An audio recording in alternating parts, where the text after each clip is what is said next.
Hello and welcome back to RamsTalkPodcast. And we are here today, 1 week after Derby's promotion back up to the Championship. We've got our heads back.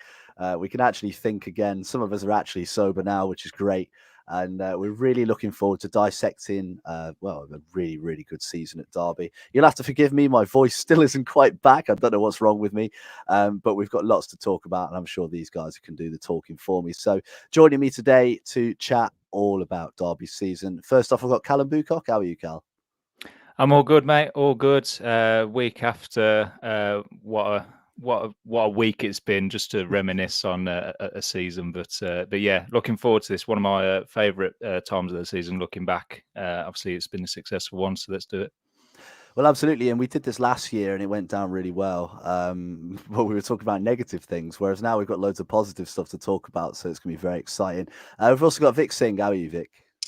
Good evening, lads. All good. Nice to just actually watch the playoffs and not have to worry about anything. So yeah, it's been good. It's been nice, relaxing week. Good stuff. And last but certainly not least, we've also got Adam Titley. How are you, Adam?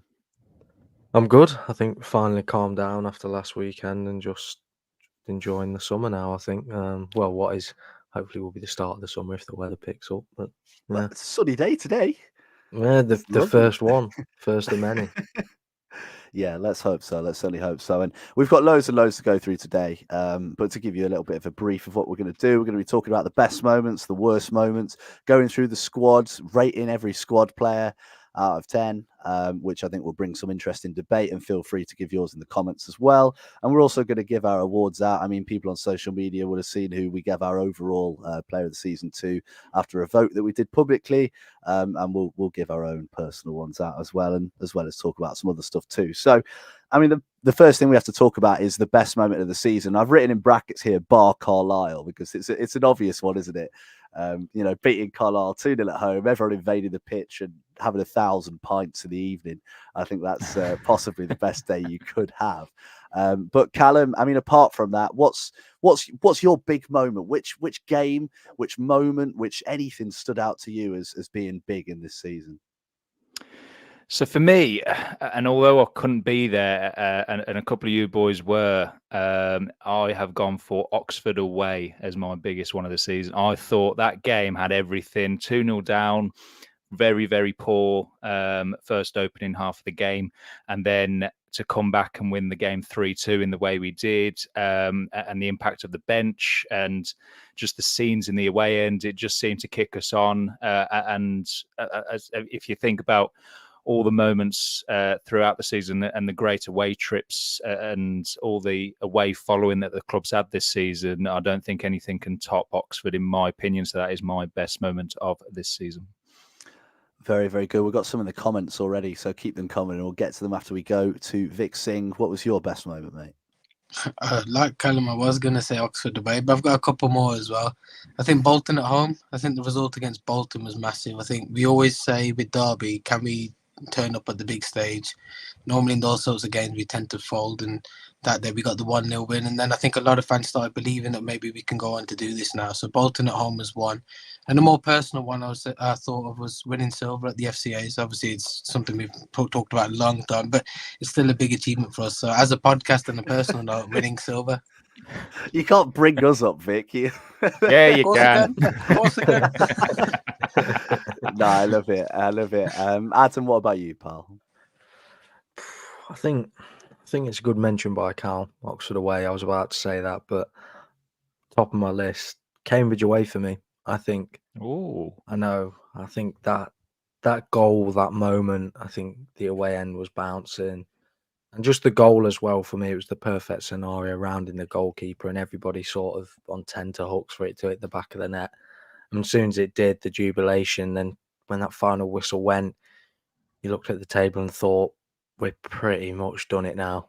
A bit arrogant of me to say it like that, but that moment for me was, we're pretty comfortable now. It would take something colossal. And we did the job on the final day, but Cambridge away, out in the sun, got the business done, and it was a superb day. Nice little rhyme there as well. Yeah, I know. I was going to say, I didn't know if you'd come up with that on purpose. You got that written down in front of you. No, that was straight off the I love it, and we've got some really good ones in the comments. Under the comment asking if we're all sober, I hope so. We've got Kieran Newlands who says the full-time whistle versus Bolton. I mean, yeah, Paul Ward running over and jumping into Wildsmith's arms. We've got Peter Kerr who says Sibley's goal against Stevenage. That was massive as well, wasn't it? I think we never thought we'd score in a million years in that game, and we ended up winning it against a team that had beaten us earlier in the season. Ian Horton said Bolton at home. Ryan Jono, Portsmouth away, because after that he believed we'd actually go up, which I agree with. Jim Johnson's put meeting us. Jim, you've got to aim higher than this, mate. You've got to. Mimi's put Bolton with Fozzie coming in after injury and then playing out of his skin. Yeah, Fozzie comes back from the dead, plays the best game of his life, and then disappears again. What a player. And more comments about Bolton, the win at home as well. I think I also wrote down, I've got written down here, Oxford away, because that was crazy. I mean, I got a ticket by chance. Thanks, Vic. In fact, no, it wasn't even you, Vic, that time, was it? I don't think it was. So someone on Twitter sorted me out like a legend, and ended up meeting Adam and Vic there as well, and the team. And yeah, it's just an amazing comeback. I think Tomo's header to equalise. I'd have taken that. I'd have snapped your hand off of that right now. And yeah, so Erin Cashin coming and scoring the winner. But yeah, Bolton at home was emotional. Cambridge, I mean, obviously I was in the home end for that one, and celebrating that goal. It was so emotional, mainly because I was too scared to actually celebrate. And I basically stood there hugging my brother, like the weirdest Cambridge fans ever. But yeah, that was pretty special as well. And obviously, yeah, we've got Carlisle too. But we do have to look at the other side of it. And there were some pretty terrible moments in the season. If you look at some of our old episodes, which I was having a little scroll through during the week, some of them are so miserable. Who'd have thought we were, on the road to automatic promotion? Callum, what have you put as your worst moment of the season? Now, I think I might poop on a lot of people's parades with this one, because I think it might come up a couple of times. But I've gone for Stevenage, and it's just for the scenes after. I thought Shrewsbury was more of a poor performance, in my opinion. But I thought the scenes after with the manager and the fans and the interaction with the players, with Horan, it just spelled a little bit of instability with us and the team. And obviously, it actually turned out to be a turning point, because not only did the owner, David Clowes, give our manager the backing he needed, but also it go from there. So we push on with that one. I'll go Stevenage as my worst moment. I probably did break up a little bit there. You did, yeah. You're right. You're absolutely right. I thought I did. Afterwards, Vic, what was yours? I've gone for the other game that we should have mentioned, which was Shrewsbury away. I think Shrewsbury away, the performance was bad. I think that's when the fans really started turning. I think that's when we saw the interaction with all the players. And I actually spoke to some of the players and Paul Warren afterwards, and they were like, obviously they were deflated, but they realised it wasn't good enough. So I'd go for Shrewsbury away just because the performance was bad, and that's where a lot of the fans sort of lost their patience with the side. Very good. Well, is it very good, very bad? Adam, what was yours, mate? Same as Vic, Shrewsbury away for me on a personal one. I think I mentioned it before, I was on crutches, so I had to endure the full 90 plus extra waiting to get out. And yeah, that just summed up that weekend on crutches. That performance was awful, to say the least. And then the scenes after the game weren't great, were they? It just summed up a miserable day, to be honest, and a miserable week. So, Shrewsbury away for me, that was the lowest I've probably seen Derby this season. Yeah, I mean, we've got some coming in the comments. Mimi's put Peterborough at home on New Year's Day. That's one of the ones I've got written down. I think it's Luke has put Bradley slipping over in that first game, and yeah, I remember made the mistake, didn't he, for the goal, and then he went round and apologised to all the fans were there like, oh God, what have we done? Jim Johnson's again put the poor home form as well, and Kieran Newlands has put Blackpool at home in the cup, and I agree with that. That's one I forgot about. That was horrendous, absolutely horrendous. That one. They played us off the park, didn't they, for the first half? I don't think we touched the ball. And that was just after we'd lost as well to Wigan, sorry. And then Peter Kerr's put Northampton away. Kathy Burton's put Shrewsbury away. The ones I've picked, I've got Peterborough at home because, yeah, that collapse was horrendous, wasn't it? And the scenes in that Peterborough end were annoying. But the one that sticks out for me is Charlton at home. I think we just lost to Barnsley away just before that, and then we ended up having a game in midweek, thinking we'll come back now, it'll be absolutely fine, and played against Charlton, and threw away another lead for the second game running. And I think that was the moment where I thought we might not do this. We might have thrown this away. And I think just for that moment, I think that's got to be there as one of my worst ones. But right, before we go on to any of the player awards, I say awards very loosely, they won't care, will they? But we've each gone through every single player in our squad who's appeared this season and given them a rating out of 10. If you want to give your ratings for the squad, fair play if you can type that fast. So we're going to start off with defenders and goalkeepers. We put them all in one because there's no point having a goalkeeper tab. Callum, try your best not to lag. Go through your defenders. So starting with the goalkeepers, I've gone Wildsmith as an 8, Vickers 6. I've then gone defenders. I've gone Wilson 9 for me. I've gone Ward 7, Nyambe 6, Cashin 9, Nelson 10, Rooney 5, Bradley 6, Fozzie 7, Sibley 8, and Elder 6. Sorry, before I have a couple of questions surrounding Joe Ward and Ryan Nyambe. Go for it. Explain yourself, young man. So I think your head? So for me, Ward's second stint recovered his season for me, and the inability to get past the man and defending in his first half was terrible. But then the second half of the season, I thought he had a second spell, and the way he managed to, I don't know, get the ball going, and with his set pieces, his crossing, the thing that we actually wanted him to come in for came to fruition. And for me, Nyambe, and in a flat back four when he was the right back, was probably the most solid one-on-one defender that we had. And I thought when he got injured, it just meant that we had to then completely change our tune. We had to go the 3 at the back because we didn't have a classic right back. And I thought that he actually was a big loss for us as a defender. If he was that good, why did he only get a 6?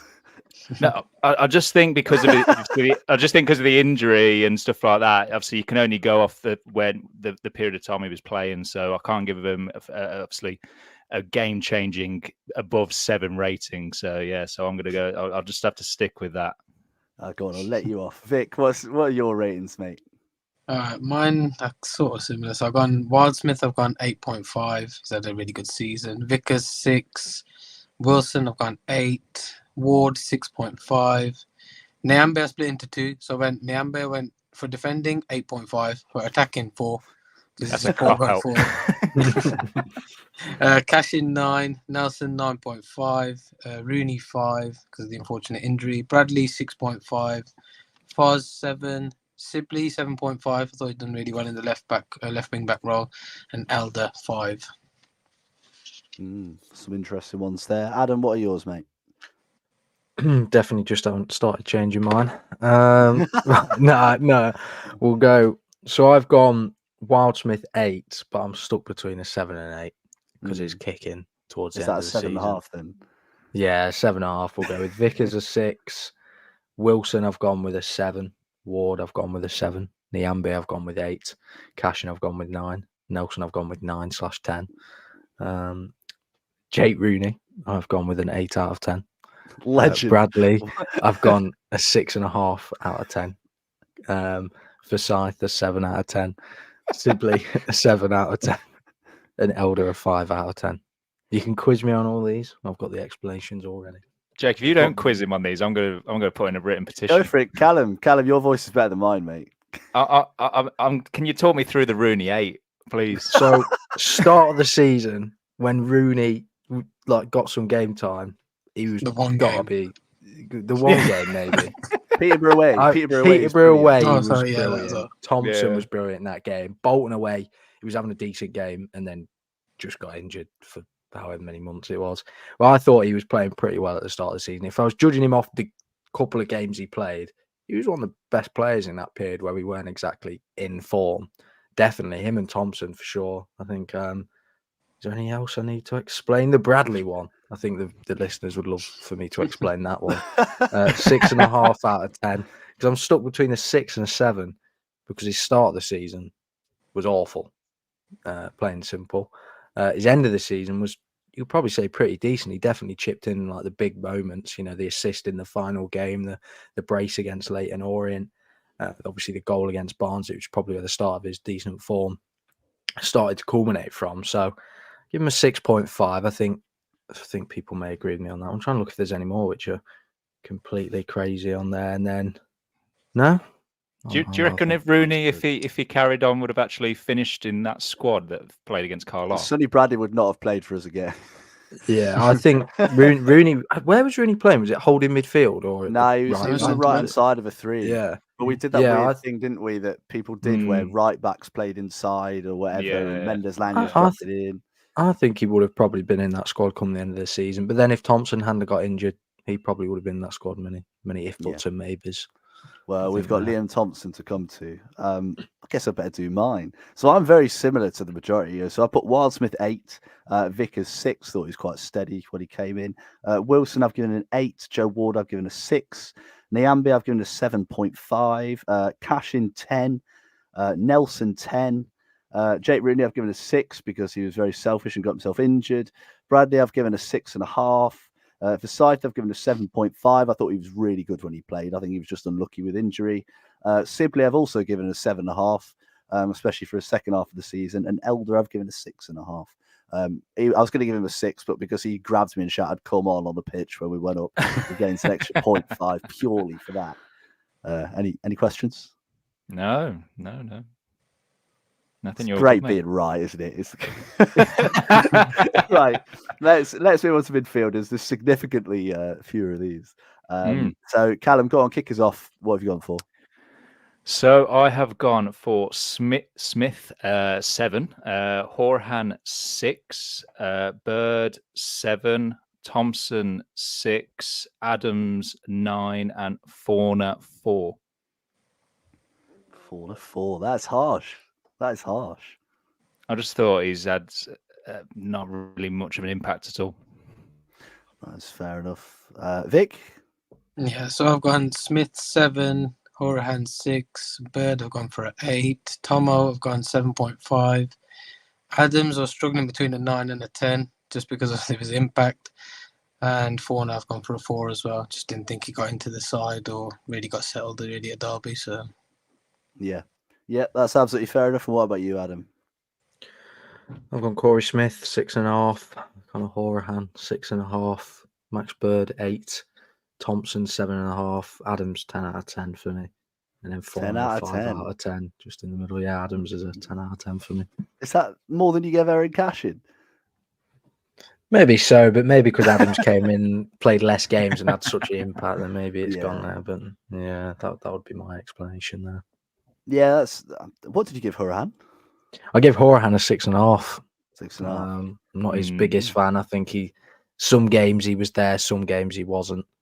I understand he's an aging player, and then maybe some other players stole the plaudits in that midfield for their goals and assists and things like that. And he's not that sort of player anymore. So probably didn't get the credit he deserved at times. But then I think he definitely got some warranted criticism. So 6.5 for me, just sort of in the middle. Been decent some games, bit off it there, but no, just sort of in the middle. Yeah, Luke's just put in the comments. Adam has 8 for Fauna. Bristol Rovers at home. That's what he's got. That on the cameo mind. at Peterborough away. So I'm again not far off you guys. I've given Corey Smith a 7. I think towards the end of the season he was exceptional, wasn't he? Yeah. I've also given Conor Horahan a 7, and I just had to check this right now. 5 goals, 8 assists. I mean, 13 goal involvements for a player that everyone says is rubbish all the time. I don't think it's too bad at all, to be honest. And some important ones as well. Match winner at Burton's the one that sticks out for me. Yeah. I've given Max Bird an 8. I think when he's played, he's been great. Liam Thompson, 7.5. Again, he'd been higher if not for injuries. Ibu Adams, I've given a 9. He didn't play for us long enough to earn the esteemed 10. And Tyrese Fauna, I've given a 5. Again, I felt a little bit harsh giving him any less than that. I think I put a 4, but I mean, everyone knows about the personal issues he's been having off the pitch. which have contributed to him not playing so much. So I had a little bit of sympathy for him, which is why, unlike you horrible people, I didn't give him a rating under 5. So right, that takes us to attackers, and we have loads of these. So go on, Callum. This will be really. I'm genuinely intrigued. This is the most interesting one for me. What have you gone for? So I've gone Waggy 6, Collins 7, Nathaniel Mendes-Lang 8, Barkhuizen 6, Gale 7, Washington 6, Blackett-Taylor 6, and John Jules 6. Did you just give a man with 16 assists and 8? I don't know if he's frozen or if he's just in complete shock. Sorry. But I did drop out there. No, I thought although the goal involvements, everything, his stats, he did peter out a little bit for me. He was going to be a 9, and he did peter out a little bit at the back end of the season. And that's why he's just dropped down to an 8 for me. My God, this is a tough crowd, isn't it? Vic? Yeah, so with Waggy, I've gone 6. Collins, I've gone 7.5. Mendes-Lang, 8.5. Barkhuizen, 7. Gale, 7. Washington, 5. Corey Blackett-Taylor, 6, but I think there's more to come. And John Jules, 6.5. Very good. 6.5 for John Jules. That's surprisingly high, Vic. Oh, it's that Port Vale goal, isn't it? Yeah, just that one. No, I can't fault that at all. Go on, Adam. What about you? I thought you were going to say something. So no, I just thought I'm glad Jamie's not here. Can you imagine some of these ratings? Waghorn 9, horrendous. Collins 10, Mendes-Lang 4.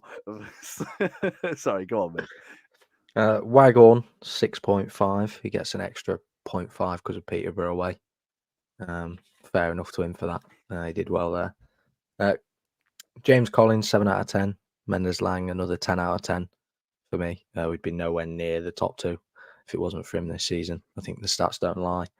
Barkhuizen, I was going to give him a 5 out of 5 and then quickly Googled and realised he's got 6 goals and 6 assists in League One this season. I thought that's pretty steady going, so a 6 out of 10 for him. Dwight Gale, obviously only played a couple of games, but the impact he has, I thought, was pretty massive.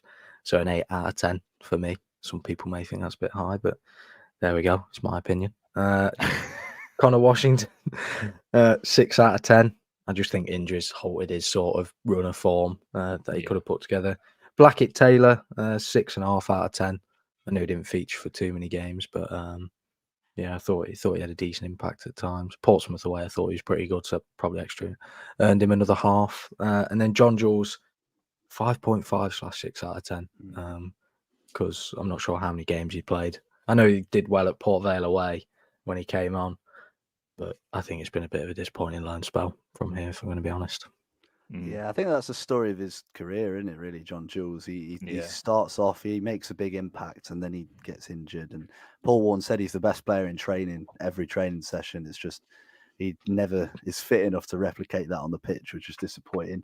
I mean, mine aren't far off. Waghorn 6.5. That run at the start of the season won us some really important points. I mean, that win at Peterborough turned out to be incredible towards the end of the season. Collins 7.5. I think I've given him the highest rating of everyone here, which is some sort of miracle.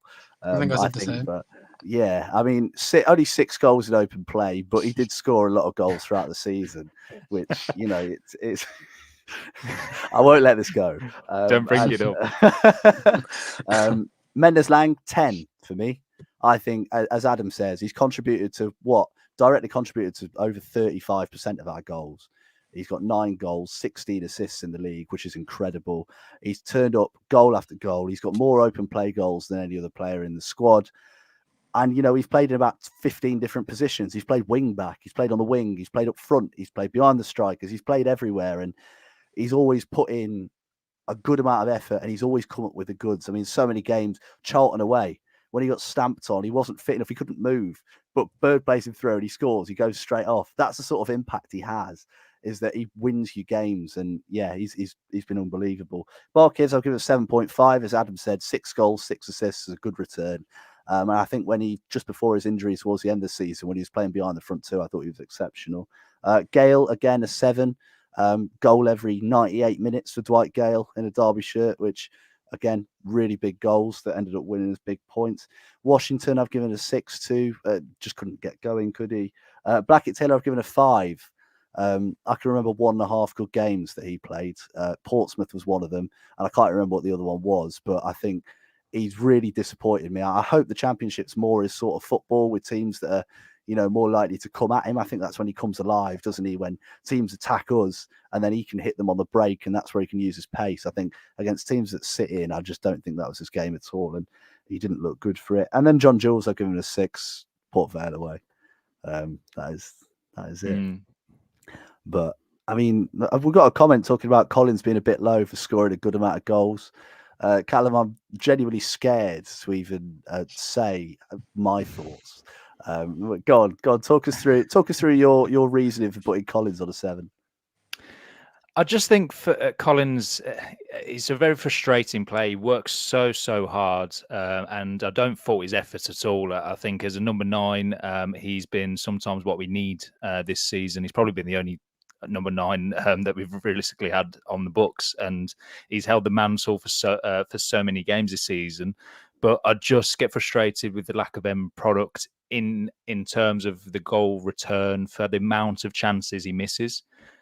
Because he misses a lot. There's a lot that go wide. There's a lot that get fluffed or great crosses by Mendes-Lang, and he misses them and stuff. And he would have been on probably not quite double the goals, but he'd be on a better return than he has been this season. And that's why he's not quite in the echelons of Mendes-Lang and those sort of guys in the high ratings for me. That's why he's just slightly below that, but he has had a decent season and he's chipped in with goals that have been key. So he's had a good return. Yeah, I think he's been solid, hasn't he? Yeah, that's the big thing. He has been solid all season. I don't think he's been outstanding. I think his work rate is outstanding, but from a production point of view, I don't think he's necessarily been as. I mean, we're skewed by McGoldrick, aren't we? And the numbers that he put in. But yeah, good season for James Collins. I'd be surprised if he stayed, but that's a conversation for later on. So we've gone through every player under the sun now, and now we need to do our player of the year, young player of the year, most improved player of the year, most disappointing player of the year, and surprise package. So again, in the comments, if you've got yours for any of those, I know I said them really quickly, but let us know. Callum, I'll come to you, I guess, first. Go for it. Go through your selections. Yes. So my player of the year is Curtis Nelson. I thought he was an absolute rock. My young player of the year. Now, we did have a chat before we came on live that what is young, because a lot of our players are quite old. But I've gone for Kane Wilson for my young player of the year. I thought he's been outstanding in that right-hand flank position. My most improved, Louis Sibley. I thought Louis Sibley this season has made that left wing-back spot his own and has pushed himself into the reckoning, maybe for a new contract. We'll see. My biggest disappointment might come up a couple of times, but is Forner for me. And that is just because he was supposed to be the answer to that midfield that we have been asking for, but just didn't quite work out this season. Obviously, we'll see how it plays out.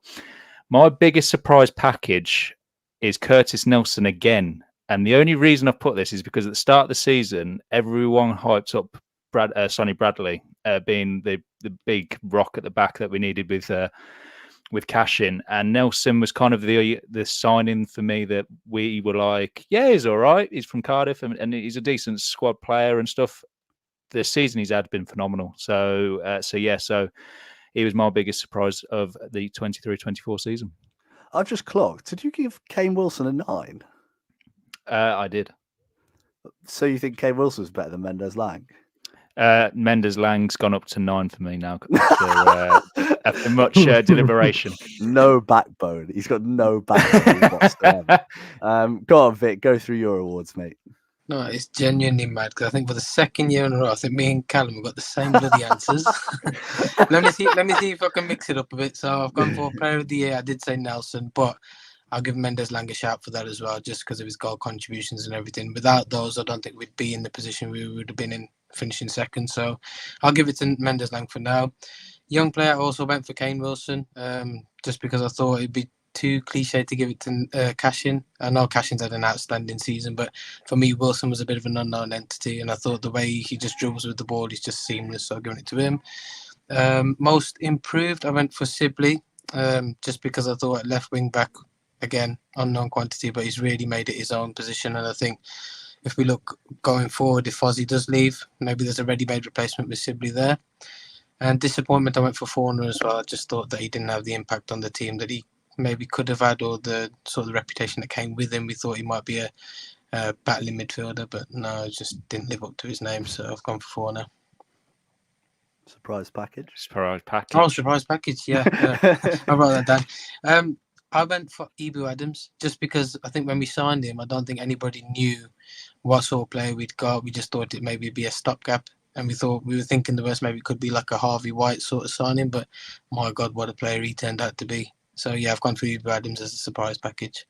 Well, anyone who watched the Rams Talk introducing episode for Ibu Adams would have known all of what he's about, but would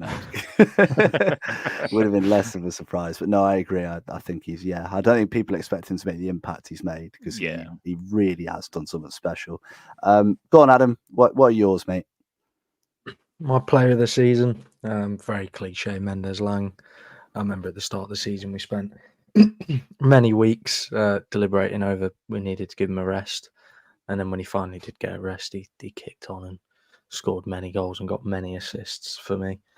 Young player of the year, I've gone with another cliche, Aaron Cashin. I think it was difficult to give it anywhere else without being a little bit like, well, they've not been a standout this season, but because they are one of the young players, they're in the contention for it. Most improved, I found that difficult. I've written down Louis Sibley, but then I also put down Kane Wilson, because I think at the start of the season he was a little bit not match fit, not match ready, I would say. I think raw. When he came on, raw, I think is the best way to describe it. And then at the end of the season, he was one of the first names on the team sheet and one of the best performances. So not a case of that he was bad at the start of the season, but just needed some settling down. And then by the end of the season, we've seen the Kane Wilson that we know. And then I think most disappointing for me, I would say John Jules, but then I've got written down Sonny Bradley for me. Spent That's much such of the a season surprise. talking about him. For me, I wanted him to be the colossal defender at the back. I wanted him to be the one who would really lead by example at the back, being a top defender. What Curtis Nelson is, basically. But Curtis Nelson is a top defender.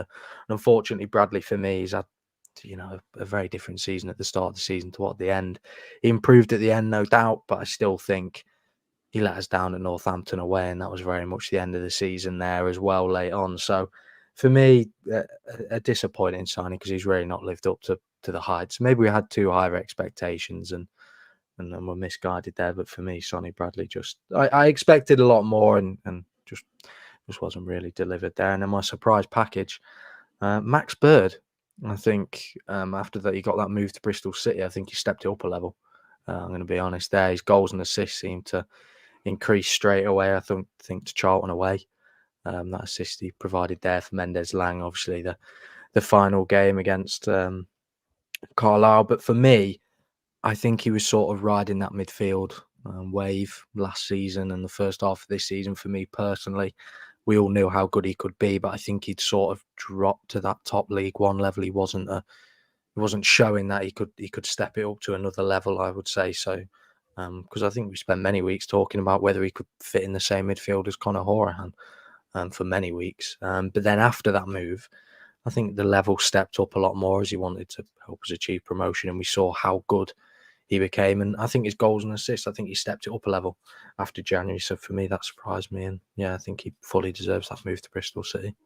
Do you not think that Ibu Adams arriving played a big part in that and let him go forward a little bit more and be a bit more free? And when he's not got Hourihane limping around next to him and he doesn't have to do as much defending.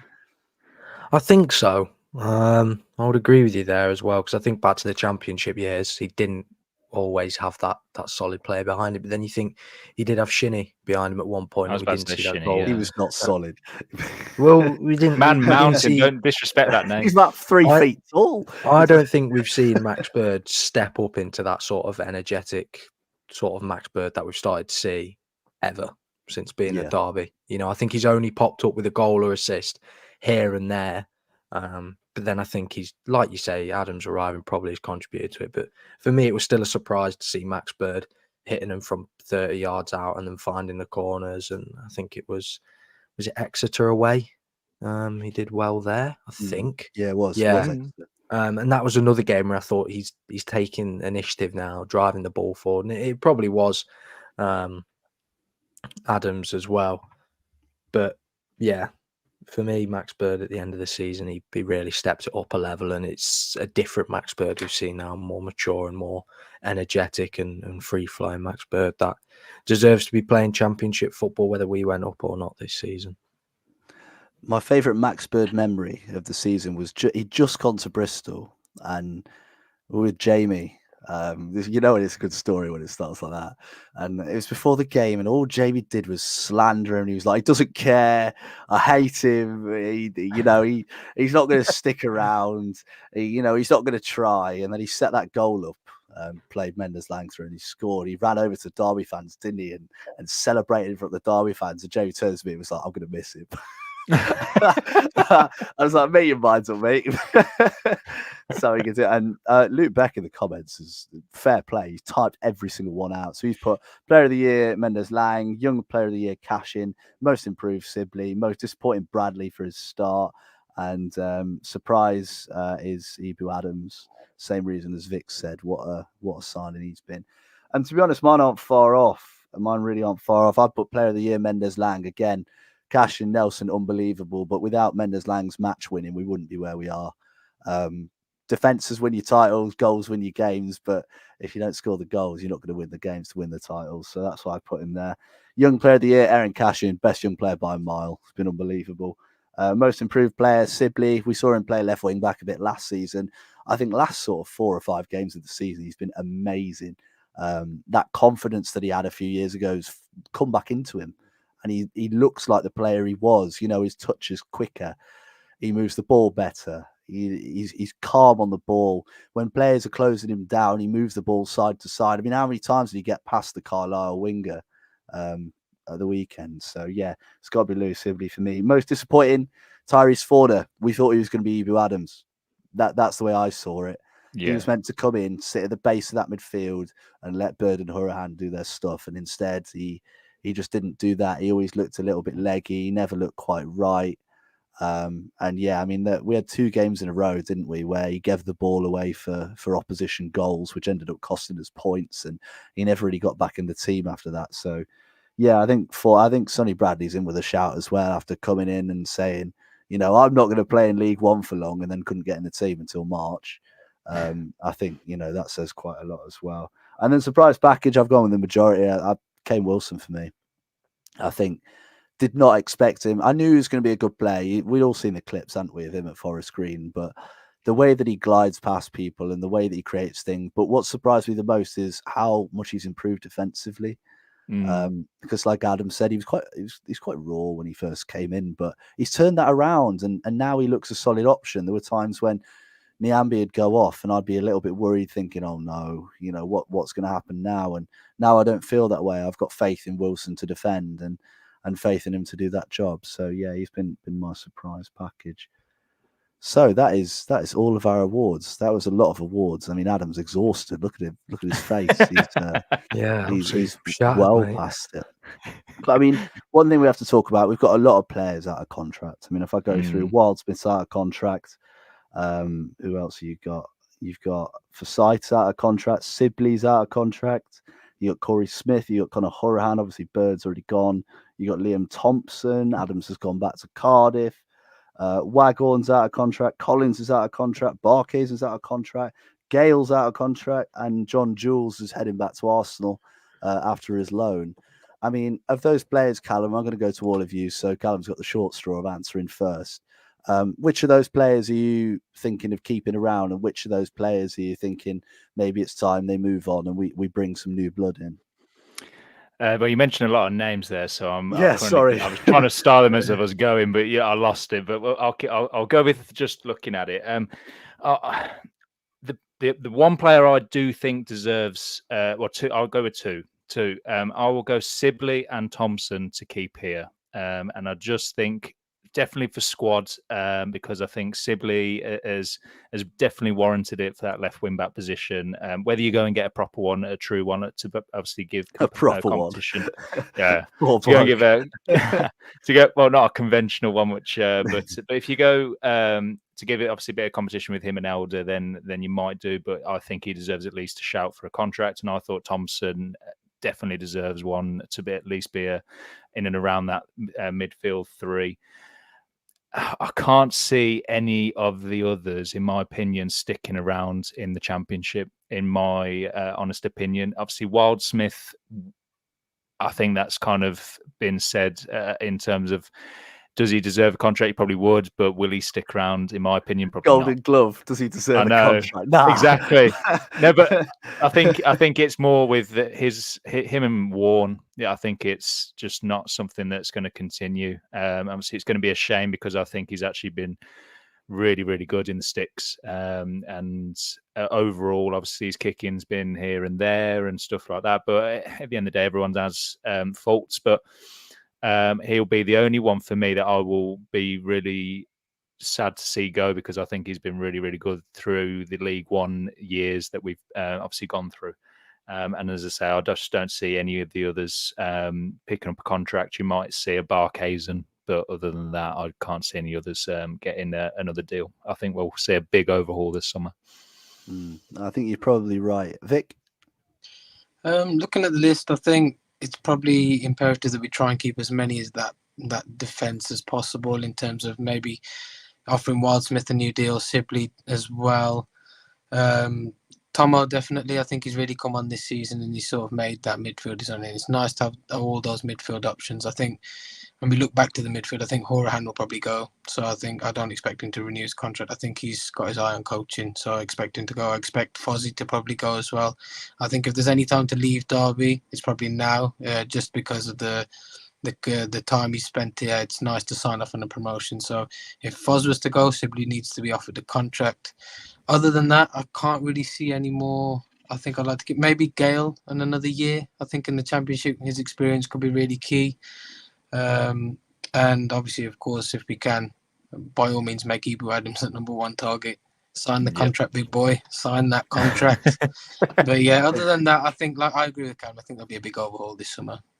Well, you mentioned Forsyth there, and I'll tell you what a way to go out. I mean, his last game, that Bolton game at home, I mean, we talked about it. It was him. Told a little story after that game where Curtis Nelson went over to the physio who was giving Forsyth some treatment at half time, and the physio was like, no, we're going to get him off. And Nelson was like, no, he's not coming off. He's playing the rest of this game. And what a game it was, and what a performance it was. And if this is Forsyth last year, after 10 years, he's left on such a high. Promotion, won us the game that basically took us up. What a player, and I'm sure he'll be remembered for years and years and years to come. Adam, what about you, mate? Sensibly, I've quickly pulled up Transfer Market, so I see all the players there. Luckily, I'm last in this, but perks of going last. Joe Wildsmith, I'd love to offer him a new deal. I'd love to keep him, but I'm not sure whether he will. You see all the transfer rumours. Why is he not in Vegas? Well, I didn't even realise he wasn't in Vegas until you've just pointed out. I was trying to figure out who was in Vegas and who wasn't. I didn't see Sibley until today. I don't know how. Yeah, I was about to say, he's everywhere. I'd love to keep Wildsmith. I think he's a great goalkeeper, but yeah, if he gets a move to a club in a higher division or a club that looks like they'll be going places, then completely fair enough. He deserves it. I think Sibley, I'd like to offer a deal. I wouldn't offer him a long-term deal at that one. Maybe a 2-year contract or a 1 year with an extension. But he might have offers on the table after this League One season. Obviously, John Jules, his contract's up at Arsenal. isn't it? This season, I wouldn't offer him a deal. I'm going to be completely honest. His fitness is just not good enough for a team that are in the Championship, and you could find a better option out there at the moment. Barkheisen's a tough one for me because I think he's got a 1-year option. Transfer market is listed as. Whether we take that up or not is another one, because I think this season, although he's done well in 6 goals, 6 assists, I think he's been a little bit underwhelming. I thought he'd play a bigger part in our promotion push than what he has. I think I always talk about last season's purple patch that he had. And I thought, yeah, he's really stepping up now. Maybe he's been overshadowed by Mendes-Lang, Kane Wilson. But I just think Tom Barkhuizen hasn't really grabbed the position this season and made it his own. Could tell you weren't at Bristol Rovers away, mate, because he was like Pele that day. Whether he's ready to make that step up to the Championship again, like he was with at Preston, but I think we're going to see him leave, maybe because I think there's better options out there who are also a little bit younger. Liam Thompson, I'd offer him a deal, bit of a longer one. I think he's come back and really put a mark on that midfield, obviously after the loan to Scunthorpe, where I thought he needed some first team experience because he looked, like we said earlier, quite raw. Love to do that half Cruyff turn, play back to the defenders, but now he's stepped up, does the half turn, he plays the ball forward. You know, this is it. This is the mature Liam Thompson. This is the attacking minded Liam Thompson. Dwight Gale, I know I'm going through the whole list here now, I've realised that. Dwight Gale, I wouldn't offer him a new deal. I think his legs maybe on at their peak of their powers, shall we say. Conor Horahan, I think, like I've said, I didn't give him the most favourable rating this season with good stats, so I'd let him go. I think he's done well the 2 years he's been here, but I think it'd be a struggle for him to perform at a high level like the Championship. Again, Corey Smith, I wouldn't offer him a deal. Too hot and cold for me. I spoke to some Swansea fans on a train at the end of the season. That's how they described him as well. Too hot and cold in terms of form. James Collins, I wouldn't offer him a new deal. Shock. For a lot of people to think that wasn't meant to be a joke or anything when I said that. I realised how that came across. But for me, I think you need a clinical striker in the Championship, and I think we'd struggle with James Collins up front for us, just because of he's not too inconsistent, and he's done well this season, but he's done well because you look at the stats of Mendes-Lang, Conor Horahan, and how creative they've been. I'm not sure whether we're going to be as creative next season, shall we say, when we're battling at most likely the lower end of the division. Waghorn, unbelievable servant for Derby County, but like I say, I think he's gone. I've just realised I've gone through the whole list. I'm not sure whether I was meant to do that. Want to go through the under-21s as well? I can do if needs be. Scott Loach seems a lovely bloke. Right, we're moving on. No, I agree with most of what you said. I think with Collins, it's a tough one because his movement at set pieces is amazing. His movement in open play just isn't there. And I think that's what lets him down, is that he doesn't often get the chances because he's not in the right place. And when you're stepping up to the Championship, defenders are just that little bit smarter. So if you can't do it in League One, you'd worry a little bit. Going into the Championship. For me, I think you'd offer Wildsmith a deal, but it looks like he's on his way out. Who else have we got? We've got Sibley. Again, I'd offer him a 2-3 year deal. He's only a young lad. I think we forget that sometimes with some of these players. He is only young, and he's got a lot of development that he can do, and I think he's impressed. He can play a number of positions. Corey Smith, I think he's been impressive towards the end of the season. I don't think he'll have the legs, though, in the Championship, and I think we can get someone better in. And same with Horahan. I think it's just one step too far. He's been a great servant for us, obviously captain for our promotion season, but yeah, I think he'd have to go. Liam Thompson, give him another deal, of course. Bernardo Silva, as he's known. Who else have we got? Waghorn, he's done all right, Annie, but he's past it. Collins, again, he's another one. He just can't do what he used to do. He's been brilliant for us the last couple of years from his work rate. And he's played a big part in his getting up. So you got to thank him for that. But time to move on. Tom Barkhuizen, I'd keep around. I think he's an option. I think on the break next season, which we're going to be on a lot. There's going to be a lot of teams that will dominate us, especially relegated teams. The likes of Barkhuizen will play a big part because he's got that pace on the break, and he is dangerous. If you think back to most of his goals this season, they've been on counter-attacks. So he's certainly one I think you'd think about keeping around. Dwight Gale, I'd keep actually, even if he doesn't play much, even if it's an incentive-based contract where, very low wage, but he gets a lot if he plays and if he scores.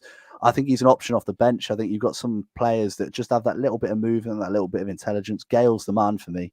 I think he'd be a decent player. And John Jules, like you said, he can't stay fit. And if he could stay fit, you'd take him. But I don't think it's worth taking up a spot in the squad because we've got the potential to bring better players in. We've got a transfer budget now. There's no restrictions. There's no reason why we can't go get someone that's of similar ability that can stay fit. So for that reason only, I don't think it'd be worth keeping John Jules around. But right, I'm going to go through, and you better have some parting comments because I'm going to come to you for some parting comments. So this is technically the last episode of the season, because everything else will be either talking about looking towards next season or just waffle, which most of them are. So Callum, any parting comments for our season review? It's always an enjoyable one talking through a season. As I say, we did this last season. It was in very different circumstances, just missing outside the playoffs. It's amazing to talk about and reminisce over a positive promotion. It still sounds a bit weird, obviously, Derby and promotion being in the same sentence. But we are back where we belong, and that's fighting in the Championship. And obviously, hopefully, in the next maybe a year, 2 years, 3 years, we'll be fighting to go up into the Premier League. And I don't think it will be this season coming up, but I think we'll be in for an interesting one with an overhauled squad, and obviously we'll cover that in the summer. Let's just reminisce on the squad that we've got now and what the achievement that they've done, because it is massive, and let's not forget it. And I don't think any of us will forget it. Thank you for everyone listening. For me personally, and obviously you boys, it's been a pleasure and a privilege covering it. And we'll see what the summer brings. We certainly will. And, I can't wait for next season when we're going to predict Derby to win every game and we come 21st. Yeah. Scrape safety. Vic, what have you thought of the season? And you excited for next year? Yeah, I mean, it's been a special year. It's not often we get to review a promotion winning season. So it's nice to sort of reminisce on all the memories we created this year. There's been some good away days. I think we're all glad to see the back of League One. But this is all part of the rebirth of Derby County as a club. Since that administration period, we're going through a rebirth, and this is the next phase now. So the Championship is our next stage. Let's take it by the scruff of the neck. Let's enjoy the ride that we're on. And we'll see what happens next year in the summer. We'll see in the summer, it's all going to be quite exciting. We're going to see an overhaul. We're going to see a Paul Warne squad again, but ready for the Championship. And let's take it by storm. Again, from a personal point of view, it's been great to talk about Derby this season with you guys. It's been a pleasure to be on the podcast and a real privilege. And long may it continue. Hey. I can say you hadn't got it in yet. Worth noting, we have a 50% promotion rate on this podcast. So there's a 50-50 chance that we could go up next season. So keep that in mind.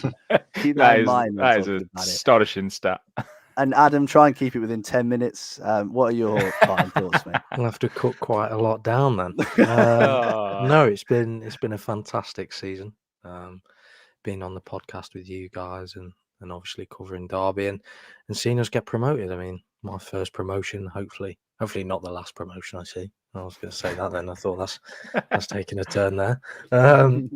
But no, I think it's been a great season. I think we've had some great wins. We've had the highs and the lows, and next season I'm sure we'll have many more highs and lows next season as well as we embark on our Championship adventure once again. I'm sure I'll predict many 2-1s to Derby. When I think we're going to lose, I'll just predict a 2-1 and say that maybe we get a penalty or something. But no, it's been a great season, and I already can't wait for next season. That's it. And I have to agree with the guys. It's been a brilliant season. Thank you so much for listening. If you did enjoy, you know where to find us by now. You can find us on Spotify, Apple Pods, YouTube. Give us a rating if you're on Spotify or Apple Pods. If you did enjoy, give us a 5-star. It does genuinely really help us out a lot. Thank you so much. Please like and subscribe. I've said the script so many times, you know it by now. But we'll see you next season. Up the Rams. We're back. I guess maybe where we belong. Kind of where we belong. Premier League next season. Come on, Derby. We'll see you soon.